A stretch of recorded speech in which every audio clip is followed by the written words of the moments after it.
Shalom saudara. Apa kabar pagi ini? Luar biasa. Ya puji Tuhan ya. Selalu pertama-tama kita patut bersyukur kepada Tuhan karena penyertaan Tuhan sempurna atas kita semua ya. Baik saudara-saudara ya, semoga kita dalam keadaan sehat ya, penuh dengan penyertaan Tuhan sepanjang minggu ini.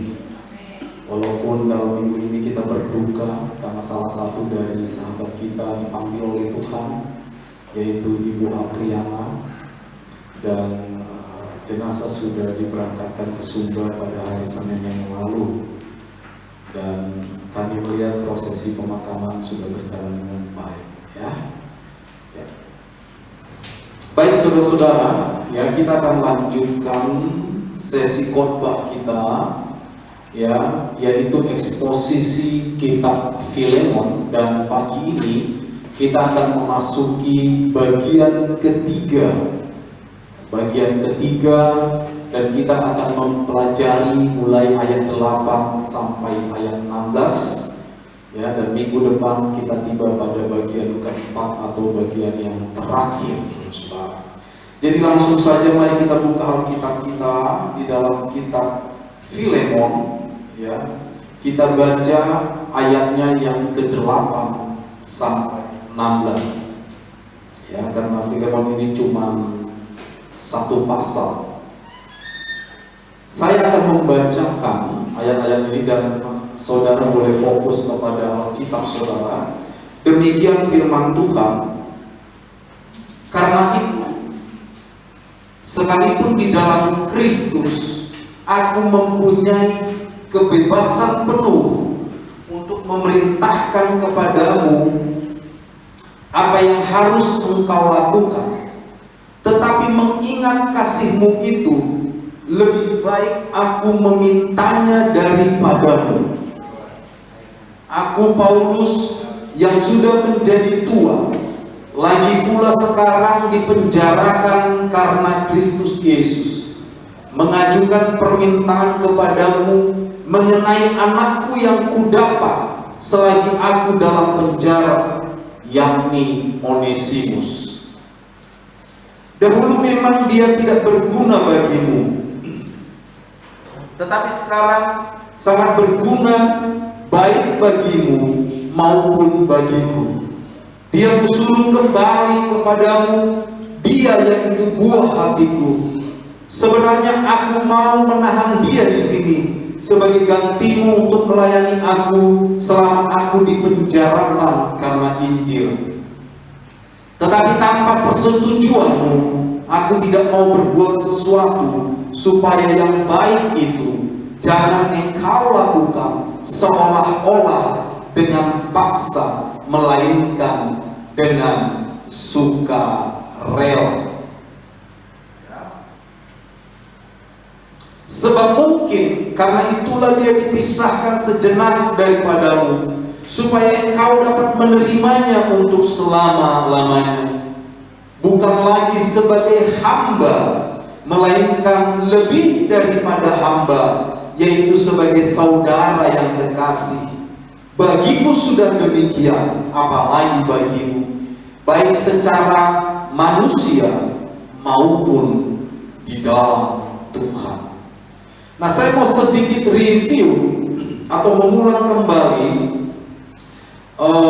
apa yang kita sudah khotbahkan 2 minggu belakangan. Yang pertama-tama ya, kita tahu bahwa secara singkat cerita terjadi permasalahan antara Filemon dan Onesimus, di mana Filemon ini seorang petobat, kemungkinan bukan dari bangsa Yahudi. Dan Filemon ini tampaknya adalah seorang saudagar yang kaya raya, dan setelah dia bertobat dia begitu mencintai Tuhan ya, sampai-sampai dia membuka dirinya untuk melayani orang-orang percaya pada waktu itu.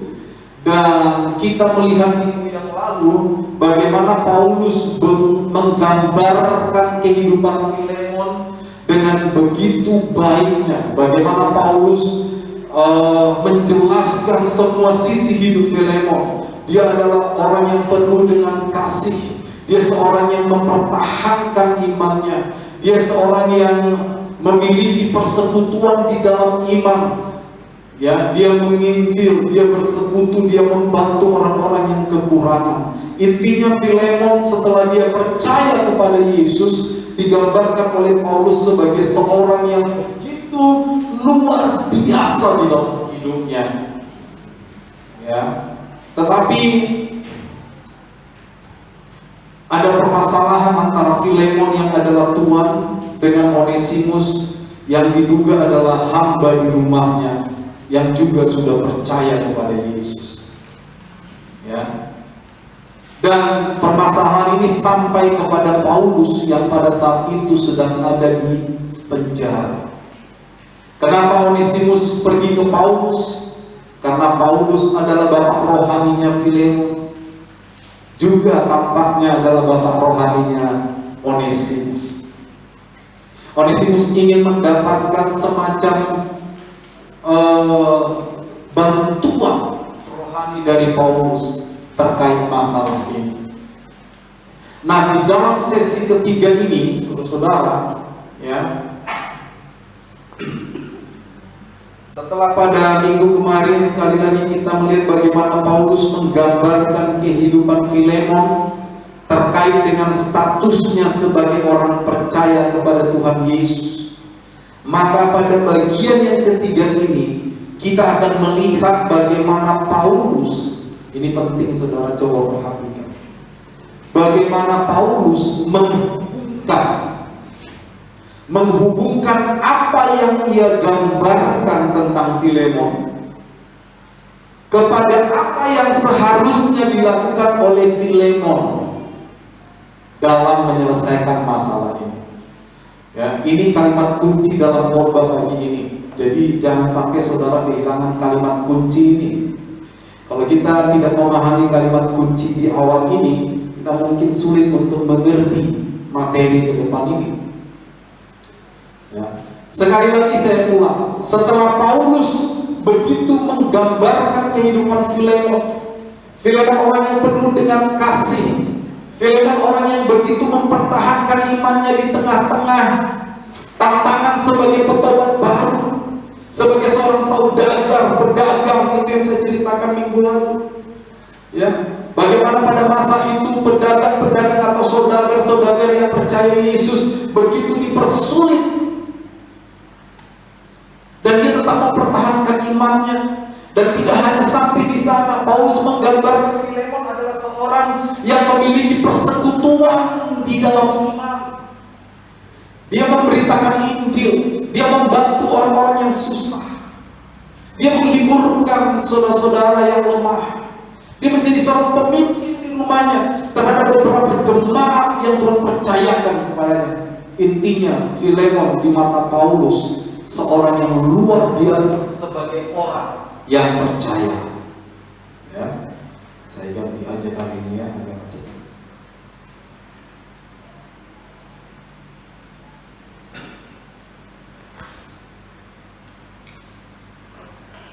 Cek. Ya. Jadi Paulus menggambarkan Filemon itu sebagai seorang yang begitu luar biasa. Ya. Nah, setelah Paulus menggambarkan Filemon sebagai orang percaya yang begitu luar biasa, Paulus ingin saudara-saudara memberikan semacam nasihat. Paulus ingin menghubungkan status Filemon sebagai seorang percaya yang luar biasa itu dengan bagaimana cara seharusnya Filemon bertindak terkait dengan masalah ini. Ya, saudara bisa menangkap di sana ya. Itu pentingnya status kita sebagai orang percaya. Ya, bagaimana kita menyelesaikan masalah-masalah itu tidak bisa lepas dari status kita sebagai orang yang percaya, itu nggak bisa. Kalau kita menyelesaikan masalah terpisah dari status kita sebagai orang percaya, maka tidak ada artinya kita sebagai orang percaya. Itu yang ingin disampaikan Paulus. Filemon, Kamu orang percaya yang bertobat. Setelah kamu bertobat, kamu penuh dengan kasih. Kamu mempertahankan imanmu di tengah-tengah rongrongan. Ya, kamu mampu memiliki persekutuan iman yang luar biasa. Kamu memberitakan Injil, kamu menyaksikan hidupmu. Semua itu luar biasa di mata Tuhan. Karena itu Filemon, sebagai orang yang luar biasa di mata Tuhan, sebagai orang yang percaya kepada Tuhan, maka sebaiknya sikapmu dalam menyelesaikan masalah ini adalah ini. Jadi saudara, sebelum saya jelaskan ini, saya mau simpulkan khotbah ini. Kesimpulan dari khotbah ini adalah cara kita menyelesaikan masalah dalam hidup kita itu harus dipengaruhi oleh status kita sebagai orang percaya. Amin, saudara. Amin. Saya harap di sini ibu-ibu tidak ada yang jambak-jambakan lagi. Amin. Ya. Tidak ada yang memaki lagi. Amin. Tidak ada yang gampang emosi lagi. Amin. Ini serius. Karena apa? Status kita sebagai orang percaya. Kalau saudara orang percaya, ya sudah. Bagaimanapun cara saudara menyelesaikan masalah, ya sudah, namanya dulu saudara bukan orang percaya. Kita mau ngapain, betul? Tapi karena saudara dan saya adalah orang yang percaya, sama seperti Filemon adalah orang yang percaya, maka Paulus menuntut sesuatu yang sesuai dengan statusnya sebagai orang yang percaya. Ini kata kunci. Ya, baik, kita sambung dulu.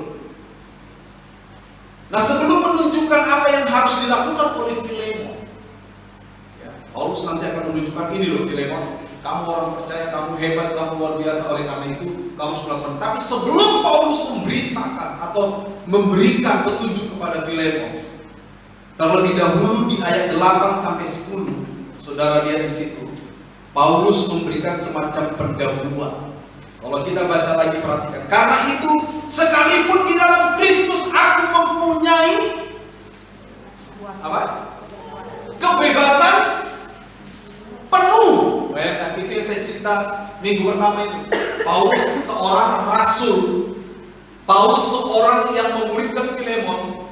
Pada masa itu, otoritas seorang rasul tampaknya bisa kita katakan mutlak terkait dengan perannya. Paulus sebenarnya bisa aja, Filemon, kamu begini-begini, itu bisa. Tapi justru Paulus memperkenalkan dirinya sebagai seorang desmios, orang hukuman, orang yang dipenjara. Nah, itu kita sudah bahas minggu pertama. Dia dapat dikatakan, sekalipun aku bebas, aku memiliki kebebasan penuh untuk memerintahkan engkau. Apa yang harus kamu perbuat, aku bebas memerintahkan. Perhatikan Paulus apa katakan. Tetapi mengingat kasihmu itu yang kemarin dijelaskan itu, mengingat statusmu sebagai orang percaya, mengingat bagaimana engkau bertumbuh dengan begitu luar biasa di dalam Tuhan, kira-kira gitu ya, maka aku gak mau perintahkan engkau, aku mau memintanya.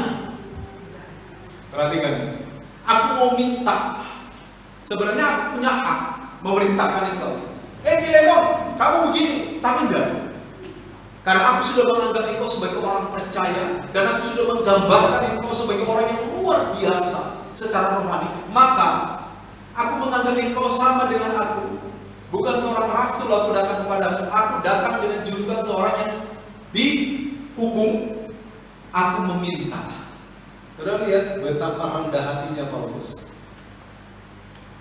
Aku meminta. Ya.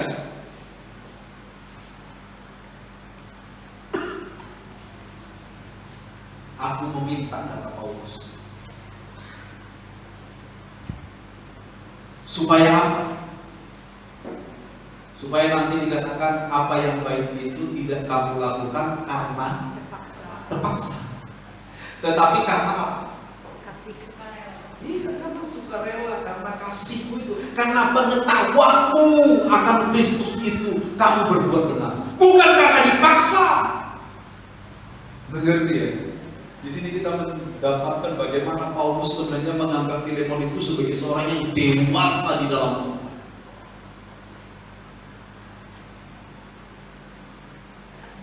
Ini kebenaran yang seharusnya menggugah hati kita, pikiran kita di dalam praktek hidup kita sehari-hari. Apakah kita melakukan kebenaran itu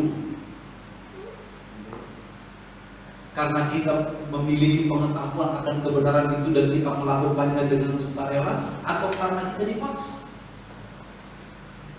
Kalau kita melakukan kebenaran karena kita punya pengetahuan tentang kebenaran dan karena kita mengasihi Kristus, maka kita akan hidup penuh dengan damai sejahtera tiap hari.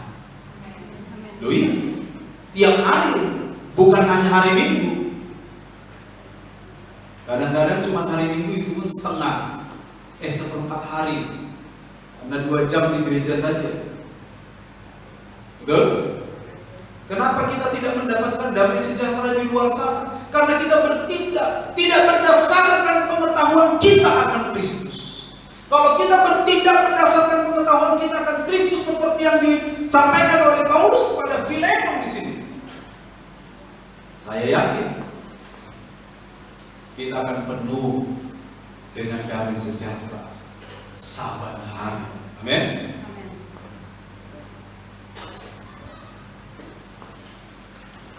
Oke, kita lanjut. Nah, alasan Paulus meminta kepada Filemon dikatakan itu adalah mengingat kasih Filemon. Saya tahu siapa kamu, Filemon. Jadi saya tidak perlu perintah-perintah kamu, karena saya tahu kamu bisa berbuat yang benar. Itu saya tahu. Bayangkan, Paulus ini seorang pemimpin yang mengenal muridnya. Ya. Jadi reputasi yang Paulus dengar terkait Filemon itu menuntut kenyataan praktis dari Filemon. Artinya gini saudara, sederhananya gini. Kalau engkau ingin dikenal sebagai orang percaya yang bertumbuh, maka tunjukkan melalui tindakanmu sehari-hari. Amin. Orang gak percaya omongan kita saudara. Ada peribahasa di dalam bahasa Inggris yang kalau diterjemahkan dalam bahasa Indonesia begini: perbuatan itu biasanya berbicara lebih keras dari perkataan. Ya. Action speaks louder than utterance. Jadi tindakan itu berbicara lebih keras ketimbang ucapan-ucapan kita. Kita boleh berkata, aku anak Tuhan, aku pelayan, aku song leader, aku pengkhotbah, aku OWL, aku pemain musik. Menjadi tidak berguna ketika di luar tindakan kita tidak mencerminkan kegiatan-kegiatan rohani. Amin. Menjadi tidak berguna kalau kita melakukan sesuatu yang tidak sesuai dengan status rohani kita. Saudara bisa bayangkan, saya sebagai pendeta. Saudara mengakui nggak saya pendetanya? Ya. Saya pilih tapi nggak jadi saudara. Jadi ada aja yang menyangkut di sini. Ya. Bayangkan saya sebagai seorang pendeta. Ya. Tiba-tiba nih, sekali aja dalam hidup saya, tiba-tiba saya mabuk. Gara-gara sebotol minuman, dia jalan sepuluh. Ya kan? Itu kan kita orang mabuk. Apa pikiran saudara tentang saya itu apa? Ini satu kali aja nih saya mabuk nih. Tidak percaya. Padahal saya tiap minggu khotbah loh. Dan apa yang saya ngomongkan itu benar. Ya betul, khotbah saya. Tapi tiba-tiba satu kali aja saya mabuk. Terus Pak Nathan lihat, pasang nih, mabuk dia. Disuting sama Nathan. Ini bahaya nih pasang nih, mabuk nih. Misal nih. Bagaimana tanggapan saudara? Masih datang hari Minggu ibadah dekat saya khotbah? Enggak. Padahal cuma sekali loh. Padahal saudara mabuk berkali-kali loh.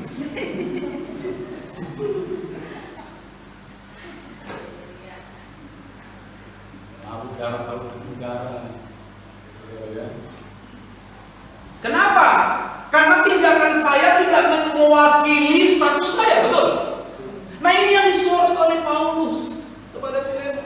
Oke Filemon, taruh kata Onesimus salah, taruh kata Onesimus itu bersalah sama kamu, dan kamu tidak dihormati sebagai tuan oleh hamba itu.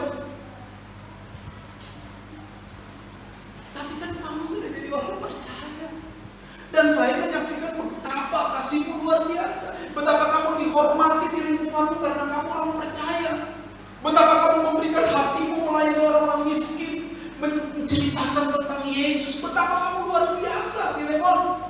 Oleh karena itu, kenyataan yang saya kenal itu harus saya lihat melalui tindakanmu. Saudara-saudara, reputasi kita sebagai orang percaya itu harus dilihat dari kehidupan praktis kita setiap hari. Saya selalu bilang di masa pandemi kita cuma 2 jam di gereja, 166 jam dalam seminggu sisanya. Apakah tindakan kita adalah tindakan yang mewakili reputasi kita sebagai orang percaya? Itu perlu kita pertanyakan. Bagaimana cara kita berbicara di luar sana? Bagaimana cara kita bertindak di luar sana? Bagaimana cara kita bekerja di luar sana? Bagaimana cara kita memutuskan persoalan-persoalan di luar sana? Apakah semua itu mencerminkan bahwa kita adalah orang percaya atau tidak?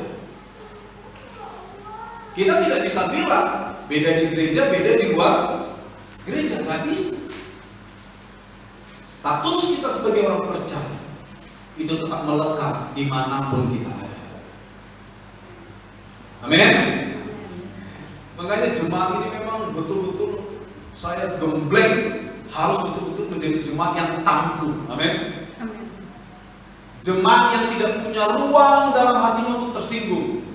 Amin. Nggak ada ruang tuh di dalam hati untuk tersinggung. Amin. Coba lihat hatinya masing-masing, masih ada ruang kosong nggak tuh? Segera diisi tuh supaya nggak masuk. Lo serius, saudara? Saya selalu menggambarkan jemaat yang tangguh itu seperti tentara. Tentara itu, saudara, itu ada levelnya. Ya, kalau saudara mau jadi tentara biasa, nggak apa-apa. Tapi kalau saudara mau jadi Kopassus, komando pasukan khusus, nggak bisa. Baris setengah 6 lewat 1 saudara datang, diinjak saudara, betul nggak? Diinjak. Apalagi saudara mau lebih tinggi dari Kopassus, pasukan Gultor misalnya, yang inti, lebih inti lagi, yang disebut core of the core, best of the best. Ada filmnya dulu. Pasukan inti dari yang inti. Latihannya beda lagi. Enggak ada saudara pas latihan, Pak, sorry Pak, pinggangku sakit. Nah pulang, betul? Pulang. Begitu juga kita sebagai orang percaya. Kalau kita mau menjadi, dalam tanda kutip ya, pasukan khusus di mata Tuhan, bentukannya beda. Amin. Bentukannya beda. Kalau kita masih gampang sakit hati, pasukan biasa sudah, yang kadang dipanggil kadang mau, betul? Serius itu. Tapi kalau saudara mau pasukan atau komando pasukan khusus di mata Tuhan, atau pasukan yang lebih inti lagi, seperti di kelautan itu dijaga, latihannya beda. Amin. Nah itu saya mau kita tuh seperti itu. Di hati kita ini nggak ada ruang untuk hal-hal yang negatif. Amin. Nggak ada ruang. Kalaupun hal negatif mau masuk, dia bingung. Masuk ke mana saya ini? Udah nggak ada ruang, penuh semua dengan hal positif. Amin. Penuh semua dengan kebenaran firman, penuh dengan kebenaran Tuhan. Jadi waktu hal-hal yang negatif mau masuk, dia bingung. Tidak ada lagi ruang. Nah itu baru kita menjadi pasukannya Tuhan yang mantap. Saya yakin apapun masalah yang mendera kita, kalau kita punya pemikiran seperti ini, saudara, kita akan kuat dan kita akan menjadi saksi dimanapun kita berada. Saudara ingat, penginjilan saat ini itu udah jarang lewat ucapan, betul? Penginjilan saat ini itu lewat apa? Tindakan. Sikap hidup. Respons kita di alam maya. Karena sekarang kita bicara alam maya, karena memang alam itu bagian kita, betul nggak? Iya. Di masa postmodernisme ini, alam maya adalah separuh dari alam kita. Gak percaya? Berapa jam saudara pakai setiap hari untuk pegang Facebook, Twitter, Instagram dan sebagainya untuk ngecek statusnya orang? Panjang. Betul? Berapa lama dibanding saudara pegang Alkitab? Alkitab sekali. Pegang Pak, karena di HP saya juga sudah ada Kita. Alkitab. Ya. Artinya apa? Kehidupan kita selain menjadi saksi di dunia nyata, juga harus menjadi saksi di dunia.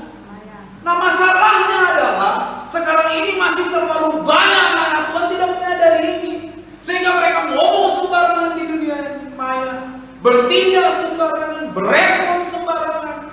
Saudara perhatikan, wilayah penginjilan kita hari ini itu lebih banyak di dunia maya. Bagaimana orang melihat kita di dunia maya itu kan sangat menentukan apakah kita bisa menjadi saksi atau tidak. Amin, saudara. Amin. Itu dia.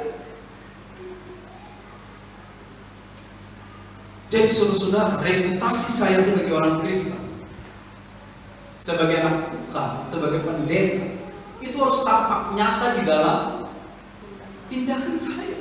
Itu bukan dua hal yang terpisah. Nggak bisa kita bilang terpisah dong Pak. Ya, nggak bisa. Oke, kita lanjut.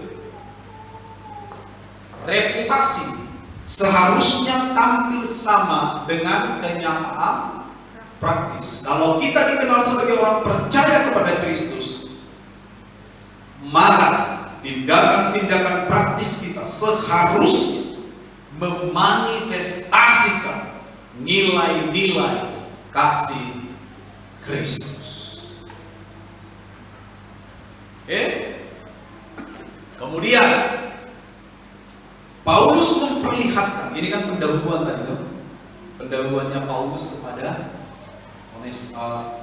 Filemon. Lalu Paulus mulai bilang, Filemon, sekarang saya mau berikan tindakan apa yang harus kamu lakukan. Kemudian Paulus memperlihatkan tindakan apa yang seharusnya dilakukan oleh Filemon terkait Onesimus, dan kita bisa baca itu di ayat 15 dan 16. Dikatakan begini, sebab mungkin karena itulah dia dipisahkan sejenak daripadamu, supaya engkau dapat menerimanya untuk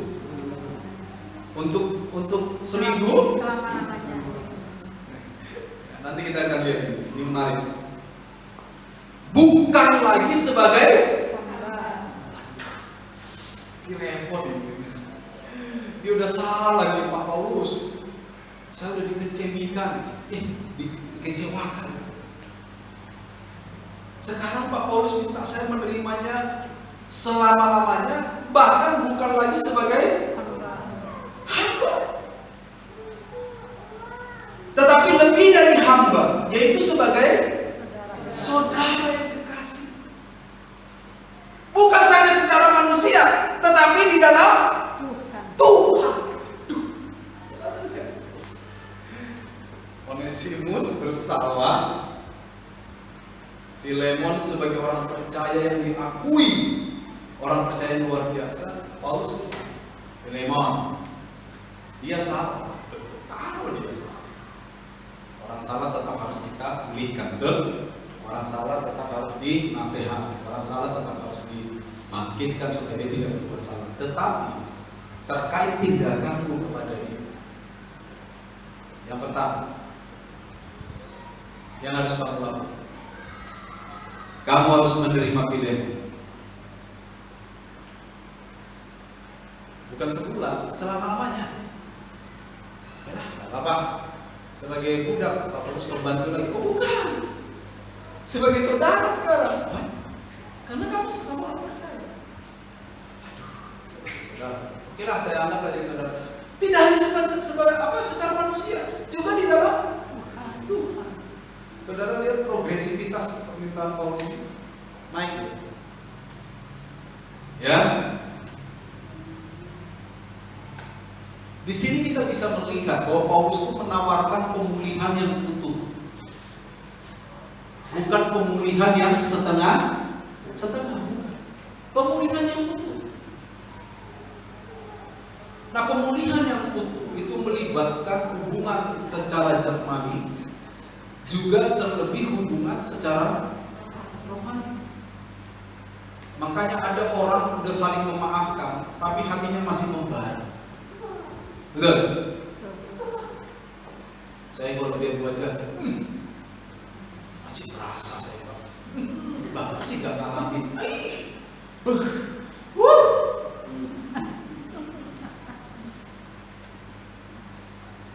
Siapa masih melihat orang yang sudah dimaafkan ketika berpapasan di omong luka? Itu berarti secara rohani belum beres. Ya sudah, maafin ya, kayak anak berantem itu loh, rebutan permen. Ya udah, damai. Bukan itu pemulihan yang utuh. Pemulihan yang utuh itu harus sampai kepada masalah rohani.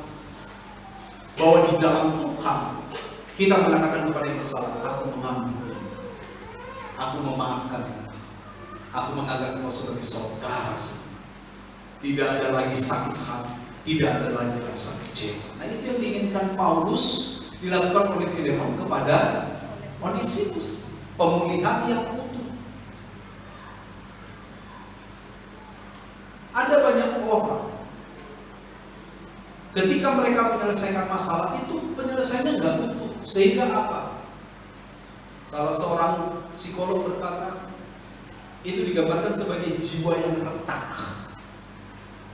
Jiwa yang retak. Jiwa yang retak tadinya itu hanya menyimpan dendam, sakit hati, kekecewaan. Lama-lama masuklah iblis.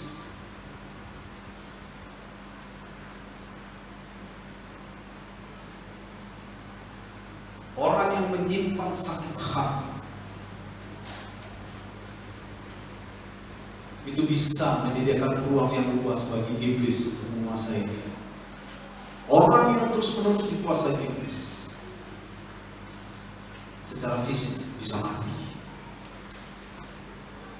Mencuri datang hanya untuk mencuri, membunuh, dan membinasakan.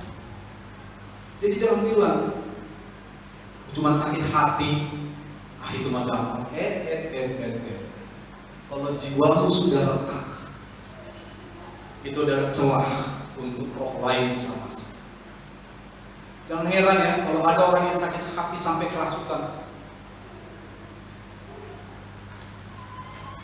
Tadinya sakit hati, kerasukan. Satu kali kami melayani di Kediri, waktu kami masih menjadi mahasiswa sekolah kita. Seorang bapak datang kepada kami dan berkata, "Pak, tolong doakan anak kami perempuan, gadis, dia dirasuki setan." Lalu kami pergi ke rumahnya, di sana dia sudah dipasung selama berbulan-bulan di satu ruangan kecil. Tahu dipasungnya? Itu yang pakai kayu kakinya. Kami tenting setan. Ya, setan nggak keluar. Dan saya bilang sama teman saya yang perempuan, tampaknya setan tidak ada. Terus bagaimana? Coba peluk dia lama-lama, perempuan tak ya. Bisikan bahwa kamu mengasihi dia, Tuhan mengasihi kamu, dan itu dia lakukan sekitar setengah sampai 1 jam. Dipeluk, 2 kan, teman saya itu 2 perempuan, di mereka peluk di garis. Tiba-tiba dia nangis, nangis jadi-jadinya. Bayangkan dari pasung berbulan-bulan, bau tuh kamar. Karena apa? Kadang-kadang dia buang air kecil di situ. Bagaimana dia mau buang air kecil di pasung bisa ke kamar mandi kan? Nggak mungkin kan? Bau itu kamar, sempit lagi. Singkat cerita, ternyata dia sakit hati sama tunangannya.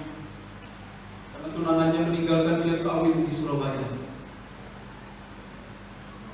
Dan setelah kita layani, jiwanya yang retak itu mengatur. Besoknya dia sudah bisa ke gereja. Itu Sabtu, Minggu ke gereja. Nah, untungnya dia tidak dikuasai iblis. Tapi ada nggak orang yang jiwanya retak, yang sakit hati menyimpan dendam, dikuasai iblis? Ada.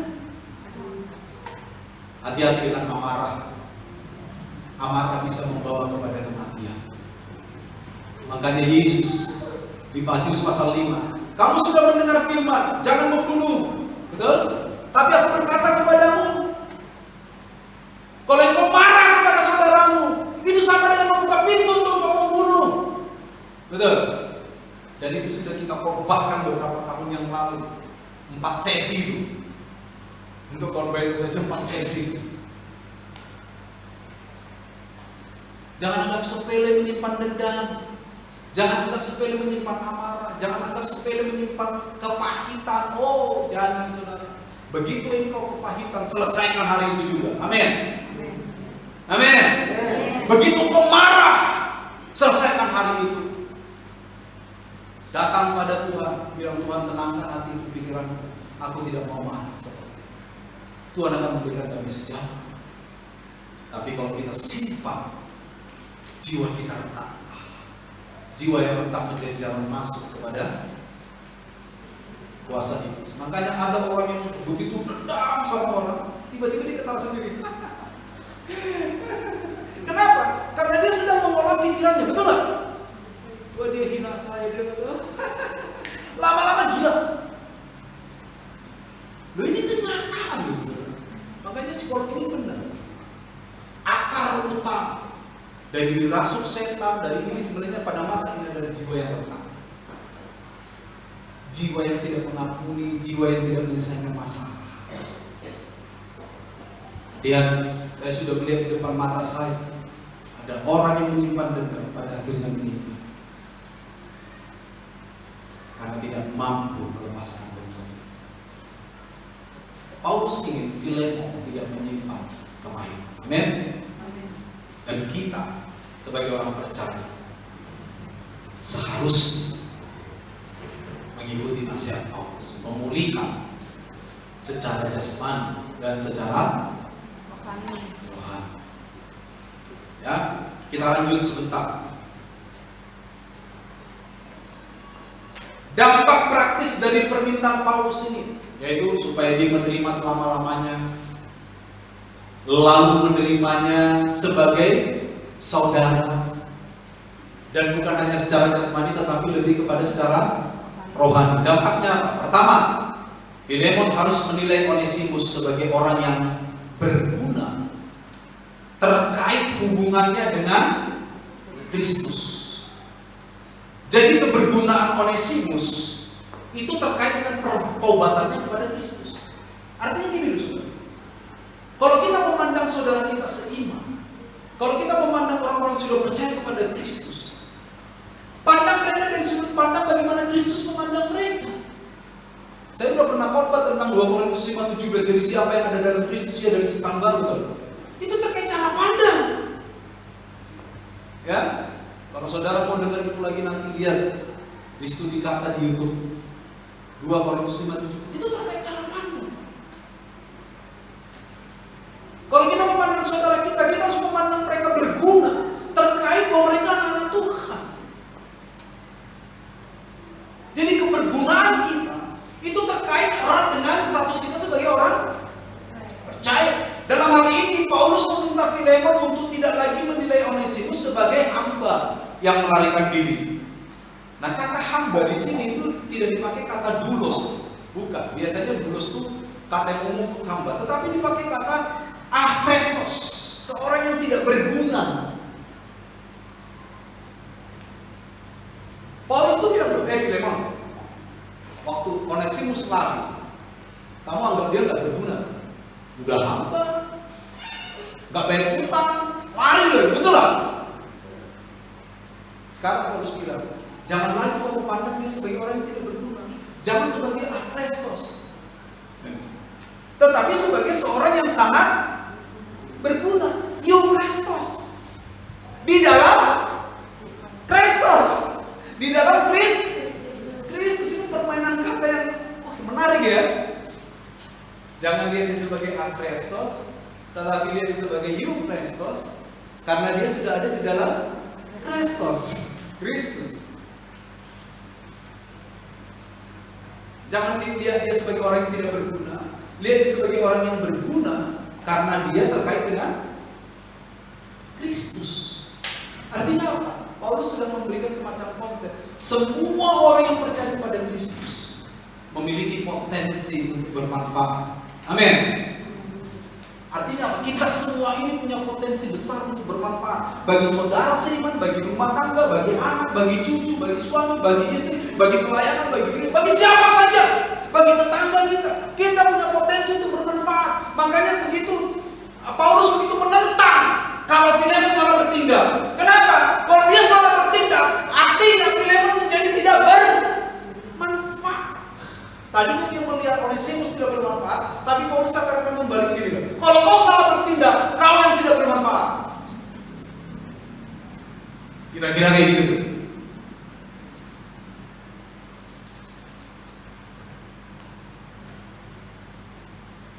Next. Permintaan Paulus sangat bertentangan dengan budaya Greko-Romawi pada waktu itu, di mana mereka hidup. Dari sudut pandang budaya Greko-Romawi atau Yunani Roma, ini sama saja Filemon menurunkan level atau martabat dirinya. Harga dirinya itu diturunkan. Itu bagi budaya pada saat itu. Kira-kira kayaknya masih sama dengan budaya kita ya. Kalau kita yang datang minta maaf duluan rasanya apa ya? Kayaknya harga diri saya runtuh deh. Betul kan? Minta maaf aja. Dia bikin salah, saya bisa minta maaf. Ogah. Betul? Udah supaya pulih, saling datang, minta maaf kan? Dia yang harus datang. Dia harus berlutut. Hati-hati. Harga diri kita senilai darah Kristus. Itu saya sudah tanamkan dari dulu ya. Berapa harga dirimu? Senilai darah Kristus. Artinya apa? Kalau harga dirimu dan harga diri saya sama senilai darah Kristus, tidak ada yang bisa mengurangi itu. Amin. Kalau kita harus datang dulu minta maaf, kenapa tidak? Betul? Itu tidak mengurangi harga diri kita. Tapi dari sudut budaya saat itu, tindakan Filemon ini, itu menurunkan derajat ketuhanan kata mereka.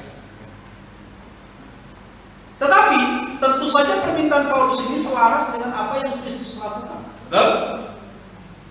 Kepada siapa? Kepada Paulus, Filemon, Onesimus, dan kepada kita semua. Apa yang Kristus lakukan?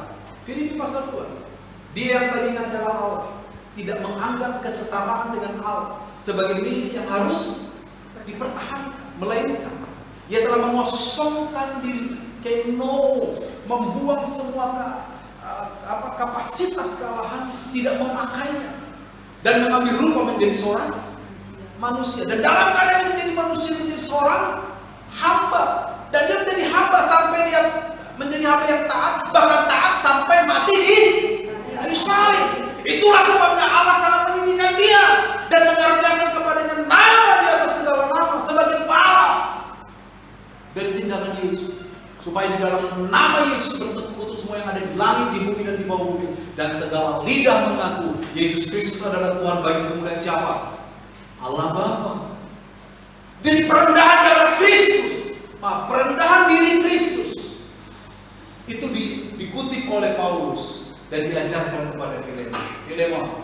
Kira-kira Filemon, Kristus sudah duluan melakukan itu untukmu, untuk Onesimus, dan untuk semua jemaat GSC yang ada di sini. Amin. Kristus sudah merendahkan dirinya serendah-rendahnya. Karena kematian di kayu salib dianggap sebagai kematian terkutuk pada masa itu. Dan Kristus mau mengambil kematian. Kalau Kristus sudah melakukan itu sampai dia rela terkutuk karena saya, kenapa saya tidak mau melakukan pemulihan hubungan baik secara jasmani maupun rohani? Wow. Karena itu demikianlah hendaknya kita memandang dan memperlakukan orang lain di dalam Kristus. Next. Dampak kedua dari permintaan Paulus, Filemon harus menerima Onesimus secara suka rela. Hal ini menunjukkan tuntutan rekonsiliasi yang utuh, pemulihan yang utuh antara Filemon dan Onesimus. Filemon tidak sekedar menerima Onesimus sebagai hamba yang kembali, sebagai seorang yang tidak berguna kembali, tidak. Lebih daripada itu, Filemon harus menerima sebagai seorang saudara, sebagai seorang yang berguna, bahkan saudara yang kekasih di dalam Kristus. Dapat dikatakan bahwa hal ini mengulang kembali cara Allah dalam mengampuni dosa manusia dan cara Allah menebus manusia serta menjadikan manusia sebagai sahabatnya yang kekasih. Firman Tuhan kan bilang bahwa Yesus itu adalah sahabat kita, betul? Yohanes pasal 15. Seorang sahabat mau mati bagi sahabat. Men, Yesus mau mati. Yesus yang menjadikan kita sahabat. Kita nggak bisa mensahabati Yesus, kita nggak pantas. Tapi Yesus menjadikan kita sahabat. Dan ini cara Allah yang dikutip kembali oleh Paulus, diajarkan kepada Filemon. Dan saat ini diajarkan kepada kita semua. Ya. Terakhir, kesimpulan. Pertama, kerendahan hati Paulus merupakan teladan yang harus kita ikuti sebagai orang percaya. Reputasi atau bagaimana orang mengenal kita sebagai orang percaya seharusnya diikuti oleh kenyataan praktis bahwa kita meneladani kasih Kristus dalam tindakan kita sehari-hari. Ya. Berikut, pemulihan yang utuh terkait jasmani dan rohani melibatkan hubungan yang benar dengan Tuhan Yesus. Jika hubungan kita benar dengan Tuhan Yesus, maka pemulihan yang utuh dalam setiap persoalan merupakan suatu kemungkinan atau keniscayaan. Artinya, kalau hubungan kita benar dengan Tuhan, setiap masalah bisa diselesaikan dengan benar. Amin. Itu artinya. Dan terakhir, pengorbanan Kristus dalam mengampuni dosa manusia seharusnya menjadi pola pengorbanan kita dalam mengampuni orang yang bersalah kepada kita. Ingat, kalau saudara mau dalami tentang pengorbanan Kristus, baca Filipi pasal 2 tadi yang saya sebutkan.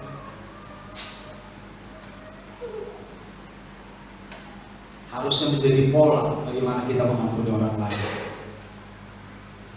Saya ulang inti dari khotbah ini. Engkau sudah dikenal sebagai orang percaya. Kalau ada yang bersalah kepadamu, lakukan tindakan-tindakan terukur yang sesuai dengan firman Allah. Jangan melenceng dari kebenaran firman. Tampilkan kasih, tampilkan kedewasaan di dalam Tuhan kepada setiap orang. Bantu mereka.